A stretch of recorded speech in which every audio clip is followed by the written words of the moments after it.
Hola a todos, soy Andrés Felipe Flores y el día de hoy les quiero traer un video acerca de lo que es la aproximación al dolor torácico en urgencias.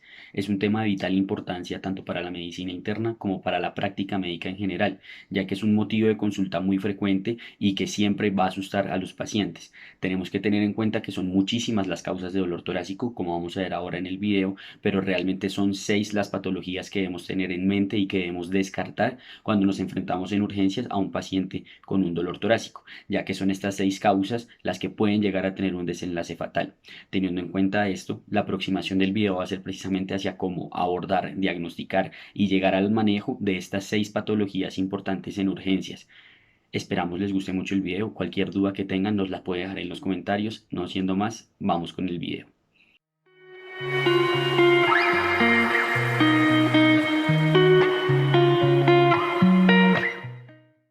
Muy buenos días a todos. El día de hoy vamos a hablar de dolor torácico en urgencias. Les presentamos nuestro nuevo formato de presentación. Esperamos les guste, ya ajustado al nuevo logo como les habíamos comentado. Este es nuestro primer video desde que empezamos esta nueva, digamos, serie de videos donde vamos a subir un video semanal como nos comprometimos con ustedes, y decidimos empezar con este tema ya que es un tema muy importante y muy común y que es de utilidad para absolutamente todas las personas que lo vean, como lo es el abordaje del dolor torácico en urgencias.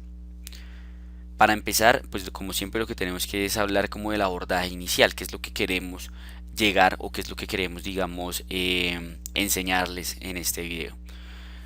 Queremos es que saber qué hacer cuando llega esto, cuando llega un paciente que nos dice doctor, me duele el pecho, que este es su motivo de consulta.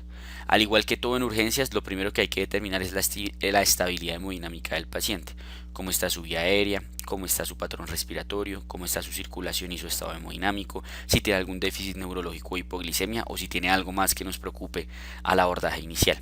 Y posteriormente, mediante una historia clínica completa y una serie de paraclínicos, descartar las causas potencialmente mortales. Para esto es de vital importancia en todas las bibliografías que ustedes lean del abordaje del dolor torácico, se debe de tomar un electrocardiograma y una radiografía de tórax en los primeros 10 minutos desde que llega el paciente al primer contacto médico con un motivo de consulta como estos de que le duele el pecho. Son muchísimas las etiologías por las cuales puede dar dolor de pecho. Vean cómo la parte de la isquemia es algo bastante importante, un 31%, gastrointestinal 42%, recordando que el reflujo gastroesofágico es una causa muy importante de lo que es el dolor torácico, y uno también bastante frecuente es el síndrome de la caja torácica, que básicamente es, a todos creo que nos ha dado en algún momento una pleuresía, una picada o algo por el estilo, que es un dolor que tiene características pleuríticas. Ya ahorita más adelante vamos a hablar de qué son esas características y que nos hacen preocuparnos quizá un poco, pero es muy común. La gran mayoría de la gente sufre algunos espasmos musculares, vasoespasmos en la caja torácica, que llevan a la instauración de un dolor que, si bien puede ser severo, es transitorio y no es de preocupación. Basado en eso y en esa gran cantidad de etiologías que ustedes estaban viendo ahí en esa gráfica, ¿cuáles son entonces esas causas potencialmente mortales que nos deben preocupar cuando un paciente nos llega al servicio de urgencias? Son 6. La primera de ellas es el evento coronario agudo o el síndrome coronario agudo. La segunda es el tromboembolismo pulmonar. Seguimos con el síndrome aórtico agudo, posteriormente el neumotórax a tensión, seguido del taponamiento cardíaco y finalmente la ruptura esofágica. Teniendo en cuenta esto, y como les he mencionado varias veces, el tiempo es vital, el tiempo es oro en el abordaje de un paciente con dolor torácico en urgencias, si es que tiene alguna de esas 6 patologías que lo pueden llevar a un desenlace fatal. Basado en eso, en los primeros 10 minutos se va a hacer un electrocardiograma, una radiografía de tórax y la estratificación del dolor del paciente, y en los primeros 30 minutos ya se debe tener completa una historia clínica e idealmente ya se debe tener el resultado de unos biomarcadores, si es que así lo requiere el dolor torácico del paciente, esa toma de esos biomarcadores. Y posteriormente, según la sospecha que uno tenga y demás, se pueden tomar los exámenes complementarios. Nuevamente vamos a ver que hay muchísimas causas. Dentro de las causas cardiovasculares las podemos dividir en isquémicas y no isquémicas. En la isquémica tenemos, como siempre, el síndrome coronario agudo, pero podemos tener la miocardiopatía hipertensiva, taquiarritmias, entre otras. En las no isquémicas podemos tener la disección aórtica, la pericarditis, miocardiopatías, la fibrilación auricular. Causas pleuropulmonares y mediastínicas tenemos el TEP, el neumotórax, neumonías, mediastinitis, pleuritis, pleuresía, etcétera.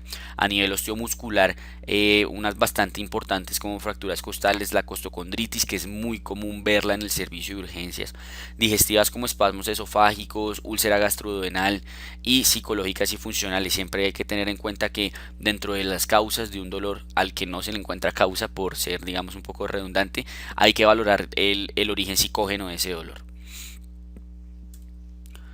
Entonces, ¿qué vamos a valorar? ¿Qué es lo que vamos a hacer en ese paso a paso del abordaje del paciente para precisamente confirmar o descartar que tenga alguna de estas 6 causas potencialmente mortales? Lo primero es con una muy buena historia clínica, una muy buena anamnesis enfocada a lo que es el alicias, es decir, la enfermedad actual de ese dolor, la antigüedad, localización, intensidad, características, irradiación, acentuación y síntomas asociados.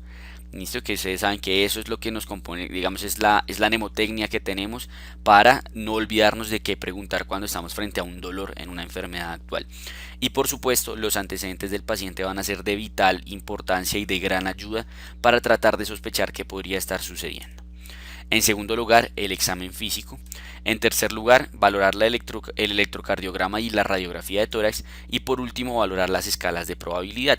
Basado en esto, consideramos que lo más importante que ustedes deben conocer entonces es de cada una de esas 6 patologías cómo va a estar cada uno de estos componentes, cómo es el alicias y los antecedentes del síndrome coronario agudo, qué vamos a encontrar en el examen físico, cómo se ve el electro y la radiografía de tórax y si hay alguna escala de probabilidad, cómo se usa y cómo se aplica. ¿Listo? Y en eso, enfocado en eso, basado en eso es que vamos a enfocar y a orientar lo que es esta revisión del abordaje del dolor torácico en urgencias.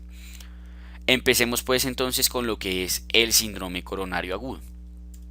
Las alicias del síndrome coronario agudo en cuanto a su antigüedad puede ser de minutos a horas, es muy variable, depende del tiempo en el que les llegue el paciente. Hay pacientes que llegan a los minutos, hay pacientes que llegan a las horas, incluso pacientes que llegan a los días de haber tenido los síntomas. Entonces no va a haber una antigüedad así digamos patognomónica, por así decirlo, de lo que sería el síndrome coronario agudo. En cuanto a la localización, el dolor es retroesternal. ¿Cómo vamos a definir los límites retroesternales? Es algo debatido, pero el punto es que sepan que retroesternal es en la zona en donde está ubicado el corazón, más o menos en lo que es un poco el hemitórax izquierdo, comprometiendo algo de lo que sería el esternón, y ya el límite inferior varía, depende de la TLS, depende de muchos sitios de donde ustedes lean, varía un poco lo que es la definición, pero lo importante es que es ahí, en donde está ubicado el corazón. En cuanto a la intensidad es variable, hay pacientes que llegan muertos del dolor, un síndrome con coronario agudo con supradesnivel del ST, mientras que hay otros pacientes que casi ni tienen síntomas y resulta que están infartados. Entonces la intensidad es variable y depende de. Es opresivo en cuanto a sus características, los pacientes muchas veces dicen que sienten como si un elefante estuviera parado en su pecho. En cuanto a la irradiación, se irradia a mandíbula y a miembros superiores. Muy importante que está en plural, miembros superiores. Mucha gente piensa que solo se irradia el miembro superior izquierdo, pero se ha visto, y digamos en los artículos del JAMA de tiene este paciente síndrome coronario agudo, es mucho más diciente y tiene una mayor probabilidad el hecho de tener una irradiación a miembro superior derecho o a ambos miembros superiores que únicamente al miembro superior izquierdo. Entonces se puede irradiar a cualquiera de los dos miembros superiores y a lo que es la mandíbula. Y como tal, en cuanto a las cosas que lo exacerben o no, no hay atenuación, no hay ni hay cosas que lo exacerben.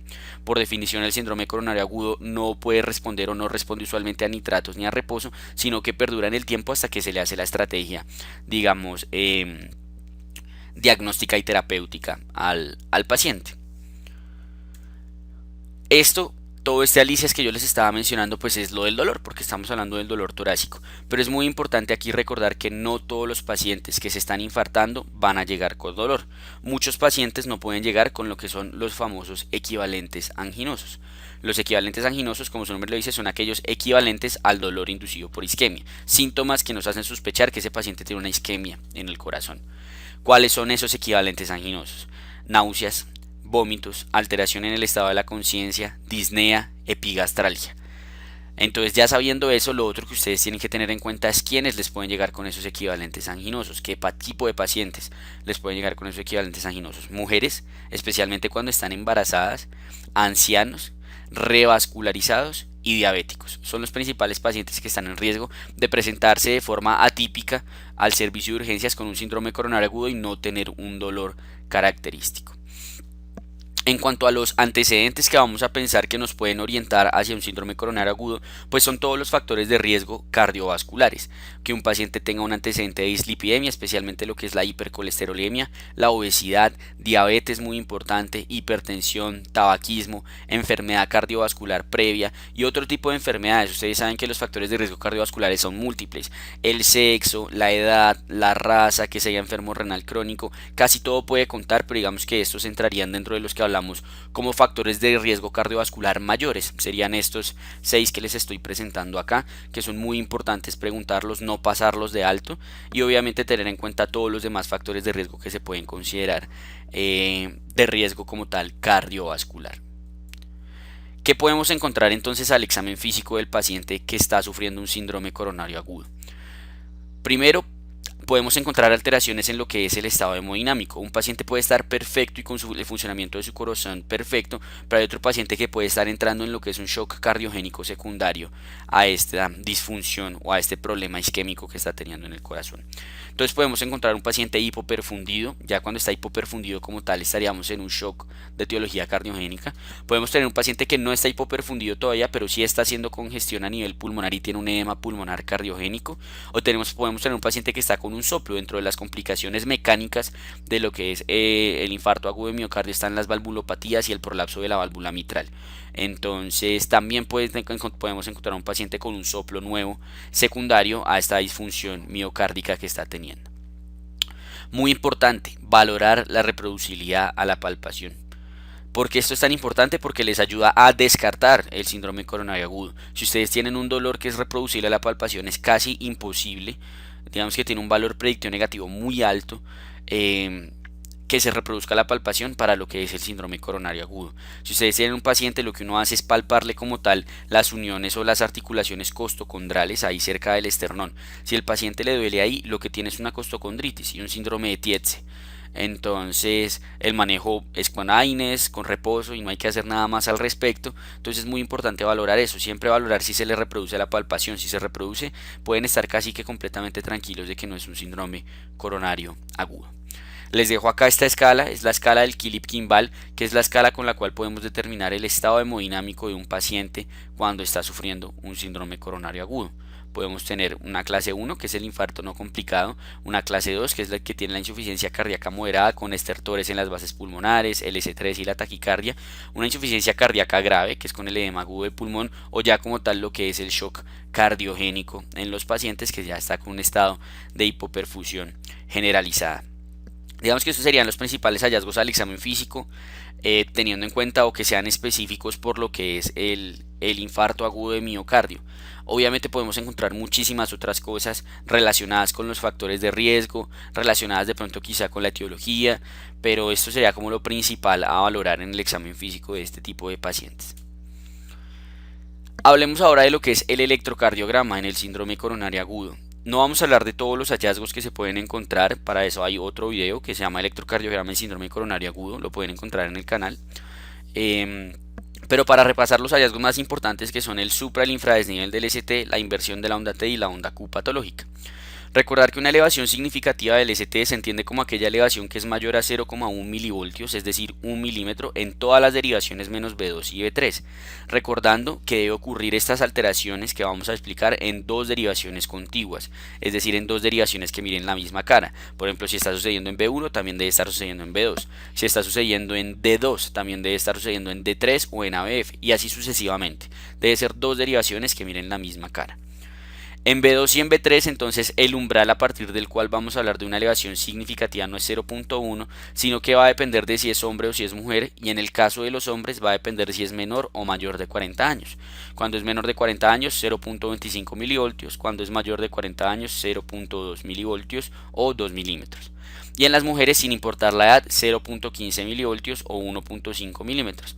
La razón de esto es que en los hombres especialmente y en la población joven existe un patrón de la repolarización juvenil que genera una elevación fisiológica teóricamente de lo que es el ST y una T picuda. Entonces, basado en eso, crearon un umbral diferente para lo que es el B2 y el B3. En cuanto a la depresión del ST, recordar que cualquier depresión del ST va a ser significativa cuando sea mayor a 0,05 milivoltios, o sea 0,5 milímetros, y la inversión de la onda T, lo que dice la guía europea, es que es significativa cuando es mayor a 1 milímetro con un RS, o sea un QRS que le preceda, que sea más que todo positivo. Sin embargo, uno puede tener ondas T patológicas en un QRS negativo, y lo que más se suele abordar o lo que más se suele valorar para esto es la simetría. Entonces este sería el ejemplo de lo que sería un infradesnivel del ST, y la onda T lo que me importa es que sea simétrica, es decir, que si yo la parto por la mitad, se ve exactamente igual la mitad de la izquierda que la mitad de la derecha, y puede ser patológica. Miren como aquí ABF está positivo, D3 está negativo, y los dos tienen una inversión de la onda T que me haría pensar en un evento isquémico porque son dos derivaciones contiguas. Y por último, la onda Q. La onda Q patológica, si bien hay unos criterios establecidos en la guía europea, son muy poco utilizados y son muy complicados de entender, y los que más se suelen utilizar en la práctica clínica son estos: que una onda Q tenga más de 1 milímetro de duración, que tenga presencia en B1 a B3, por la forma en la cual se da la despolarización y la actividad eléctrica de los ventrículos, es imposible que haya una Q en B1 o B3. Entonces cuando la hay, es sugestiva de que hay un proceso patológico. Y la más importante de todas y la que más suelen preguntar en el hospital, y es cuando cuando compromete más bien más del 25% de la amplitud del QRS. ¿A qué nos referimos con esto o qué queremos decir con esto? Quiere decir que si ustedes cogen la totalidad de la amplitud del QRS, digamos cogen lo que es la Q y el componente positivo que tenga ese QRS, si la onda Q es más del 25% de la totalidad de la amplitud de ese QRS, se considera que es patológica. Sin embargo, hay escenarios en donde ni siquiera tienen que valorar eso porque la Q es el 100% del QRS, como es este ejemplo que les traigo acá. Vean cómo es una Q, pues digamos es un complejo Q mayúscula, se le conocería así, que es un QRS que es completamente negativo y ancho. Entonces eso también es sugestivo de que ahí hubo un proceso. Recuerden que la Q ya es un evento más tardío de necrosis como tal a nivel del miocardio. Hablando de la radiografía de tórax en el síndrome coronario agudo, no podemos establecer algo así súper claro, súper específico que la radiografía de tórax nos pueda mostrar en un síndrome coronario agudo, porque digamos que la radiografía de tórax no se va a alterar por el simple hecho de que haya isquemia. ¿Qué alteraciones pueden ocurrir cuando el paciente tiene un Philip-Kimball 3 más o menos y empieza a tener este edema pulmonar cardiogénico? Podemos evidenciar hallazgos de edema pulmonar cardiogénico en la radiografía de tórax, recordando que el edema pulmonar cardiogénico tiene dos fases, una fase intersticial y una fase alveolar. La fase intersticial cuando se están congestionando las venas pulmonares a través del intersticio, y la fase alveolar cuando ya llega a los vasos alveolares y se da la extravasación hacia los alvéolos. Entonces así podemos tener un infiltrado que es de tipo reticular en la fase intersticial y un infiltrado que es de tipo alveolar, ya tipo consolidativo casi, en lo que sería la fase digamos alveolar. Aquí tenemos lo característico que se da en un edema pulmonar cardiogénico, que es un compromiso de ambos campos pulmonares con predominio más que todo centrípeto que centrífugo, y vean cómo se pues digamos estos cambios sugestivos. Estos pacientes requerirían lo que sería una ventilación mecánica no invasiva para el manejo de este edema pulmonar cardiogénico. Lo último que nos queda hablar de síndrome coronario agudo es lo que son las escalas de probabilidad. Como les estaba mencionando, lo último es ver si hay escalas de probabilidad. Existe una probabilidad que es de gran uso en la práctica clínica, pero que ya no está recomendada. Sin embargo, hay que conocerla porque los doctores la siguen y la siguen preguntando. Pero mi recomendación es que se la aprendan más con ese objetivo, no porque realmente la vayan a utilizar. Ahorita vamos a ver que la guía de europea de lo que es el infarto sin elevación del ST va en contra de estas escalas de probabilidad. ¿Qué es lo que dice esta escala de probabilidad que sale del libro de Braunwald? Que uno, según la historia clínica, el examen físico, el electrocardiograma y los biomarcadores, puede decir si hay una probabilidad intermedia, baja o alta. La probabilidad baja sería aquellos pacientes que son síntomas probablemente isquémicos o que tenga uso de cocaína reciente, que tenga el dolor típico, pero sea la primera vez que le sucede, que tenga una edad mayor de 70 años, sexo masculino, diabetes mellitus, o un paciente que tenga el dolor como síntoma principal, que ya haya tenido episodios previos o que tenga un antecedente conocido de enfermedad coronaria. Al examen físico, la probabilidad baja sería que se reproduce a la palpación, que tiene enfermedad vascular extracardíaca sería la probabilidad intermedia, y que ya tenga hallazgos de compromiso hemodinámico sería la probabilidad alta. A nivel del electrocardiograma, que no tenga alteraciones significativas, probabilidad baja; que sí tenga alteraciones pero no lleguen al umbral que vimos, sería una probabilidad intermedia; y cuando superan el umbral sería una probabilidad alta. Y en cuanto a la troponina, si es positiva, negativa o negativa. Como les digo, no es, lo van a encontrar mucho, siempre les van a hablar de un dolor de probabilidad baja, probabilidad intermedia, probabilidad alta. Esto no es tan recomendable porque vean que incluso incluye las troponinas, y las troponinas uno debería tomarlas después de valorar la probabilidad de que un paciente tenga un síndrome coronario agudo. Entonces digamos que la guía europea habla más de esto. La guía europea le dice más: vea, usted de acuerdo a la presentación clínica y al electro, si sospecha el infarto, pida las troponinas, y si salen positivas, pues listo, está infartado, no hay que pensar en ninguna probabilidad. Y ya después de la probabilidad pasamos a lo que es el riesgo, y con el riesgo definimos, como está explicado en el video de síndrome coronario agudo del canal, cómo se va a manejar este paciente. Entonces digamos que no, la recomendación es esto, aprendérselo sobre todo para la clínica, más no utilizarlo. Van a ver que con todo lo que dijimos del electro, la radiografía, la presentación clínica, si ustedes sospechan que el man tiene un infarto, pues le piden troponinas. Y si las troponinas salen positivas, por la cuarta definición universal, va a tener un infarto. Y no hay que ponernos a pensar en esas escalas de probabilidad, sino que ya diagnosticamos el infarto, valoramos el riesgo de que se nos muera, y conforme a eso valoramos la, la necesidad de la urgencia de lo que sería el proceso de hemodinamia. Esta es otra escala que se utiliza en ocasiones, que es la escala del HART. Es un acrónimo, como ustedes ven: historia, electro, edad, factores de riesgo y troponina. Y según eso suma puntos, y lo que les da es la probabilidad de que haya un evento cardiovascular adverso mayor, como muerte cardiovascular, infarto no fatal, ACV no fatal, en las siguientes 6 semanas. Y según eso, si ustedes lo pueden mandar para la casa o no. Tampoco es de amplio uso, pero hay veces que a los doctores les gusta preguntar como tal esta escala de probabilidad. Y eso sería todo en cuanto a lo que es el síndrome coronario agudo. Muy importante las alicias, que recordar que es muy variable, más que todo nos guiamos por lo que es la localización y la irradiación, sin olvidar los equivalentes anginosos y las personas que están en riesgo de llegarnos con equivalentes anginosos. Conocer muy bien los umbrales para hablar de un ST significativo, de una inversión del ST significativa, cuando una inversión de la T es patológica y cuando una onda Q es patológica. Y conforme a eso, si se tiene la sospecha, pasamos a los estudios de extensión, que es solicitar los biomarcadores. Ustedes le piden los biomarcadores, y si tiene troponinas o troponinas ultrasensibles positivas, pues diagnosticaron su infarto. Otro biomarcador que existe es el CKMB. La CKMB, digamos que según la AJA ya no se debe utilizar, sin embargo la guía europea sí sigue mencionando que se puede utilizar en los casos en los que ustedes no tengan troponinas, y la interpretación es exactamente igual a la de las troponinas, requiriendo un valor por encima del percentil 99 para ser positivo. Valorar si se deben solicitar derivaciones adicionales. En el video del síndrome coronario agudo está explicado cuándo sospechar un infarto posterior para pedir B7, B8 y B9, cuándo sospechar un infarto de cara derecha para pedir lo que es B3 y B4R. Y en cuanto al ECO-TT, recordar que todo paciente, si tiene diagnóstico de síndrome coronario agudo, debe realizarse un ecocardiograma transtorácico, o si está con hallazgos de congestión pulmonar, debe realizarse un ecocardiograma transtorácico. Y ya después de eso seguiría todo lo que es el manejo, que de eso digamos que no vamos a andar mucho ahorita. Al final de los 6 les tengo cuál sería el manejo de cada uno, pero muy resumido. Digamos que ya lo que es todo el manejo agudo y de reperfusión está explicado, como les digo, en este video de síndrome coronario agudo. Bueno, eso sería todo en cuanto a lo que es esta primera parte del video, en donde entendimos cómo es el abordaje inicial del paciente con dolor torácico en urgencias, y ahondamos un poco más en lo que era el descubrimiento de si el paciente tiene o no un síndrome coronario agudo. En la siguiente parte del video hablaremos de las otras 5 causas potencialmente mortales del dolor torácico en urgencias. Esperamos lo continúen viendo, que hasta el momento les haya gustado, les haya servido y que continúe siendo de su agrado. Muchas gracias.